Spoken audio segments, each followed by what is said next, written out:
Today, I want to go over the psychological effects of priming in advertising, or in other words, how the media fuels the fire and adds negatively to people's outlook on people of color in this country.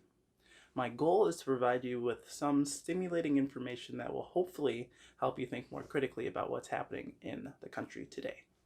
So, as I mentioned in the story before, my master's dissertation was about subtle racism in high fashion advertising. The official title was Understanding the Public's Perception of Subtle Advertising in Luxury Fashion, which is a mouthful, I know.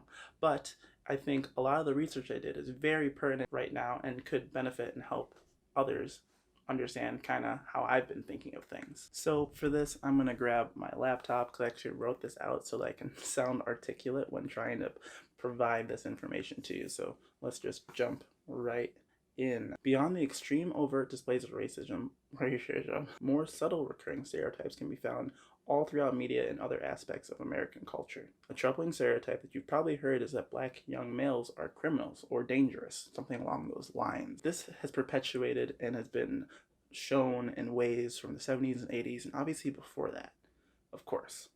And you can see this directly reflected in our political environment today. I think a lot of us can agree with that. This stereotype and many others, including angry black people, has constantly been shown through the news media and other forms, and it has a lasting impression on you. Regardless of if you think it does or not, it definitely does. In the same breath, though, you might say, well, not every media displays people of color in a negative sense. And you're absolutely right. Because of movements over the last few years, inclusion has been huge, and it's really great, honestly. But it doesn't take away from the fact that it's still rampant in a lot of different places, especially news media. So let's dive a little deeper. Prior to the Civil Rights Movement, imagery of African Americans reflected stereotypes explicitly. These were established as far as back as the slavery era. Images of black models with large lips, crazy eyes, distorted grins, shit like this, could be found everywhere back in the day. We all know this, or at least I hope we do. But some of this is still here today. Add characters like Aunt Jemima, that syrup that you love? That is depicting the black mammy stereotype. Google it if you want to learn more about that. There are problems there, but it's kind of slips on by. Okay, so let's fast forward a little bit, because that is a long time ago. Post-Civil Rights Movement, black models and actors after the Civil Rights Movement were getting a lot more roles in things. However, these roles were generally minor roles, background roles, and they were usually used to promote things of urban lifestyle.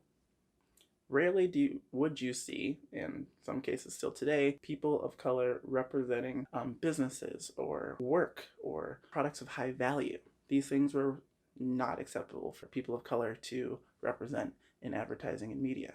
Maybe you're thinking to yourself, I guess maybe I've never seen a person of color represent a certain brand or something that they like. And this is exactly what I want to address with priming. Priming is the facilitative effects of some event or action on subsequent associated responses.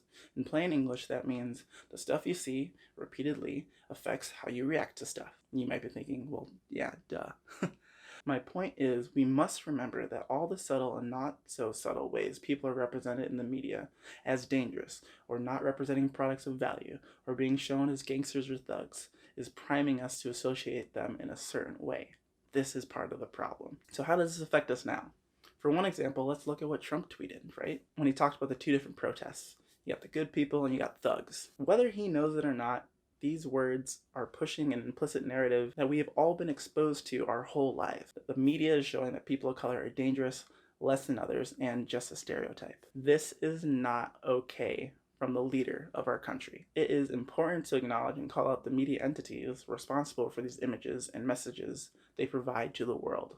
Or at least I think so. If you combine what you've been exposed to with the advertising and the way that the president and the media portray people of color today, you get a pretty good look at how our system is flawed. So take a look around critically at the media and how it shows people of color.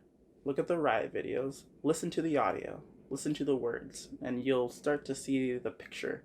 And a lot of you probably already do, but maybe some of you don't. So take another look. It's in a book. It's worth it. By the way, priming works the other way as well. Showing positive things about a group has the same effect in the other direction.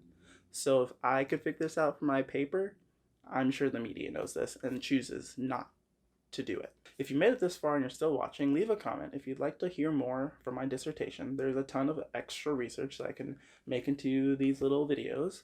But for now, stay optimistic, have a good night. Thank you for watching.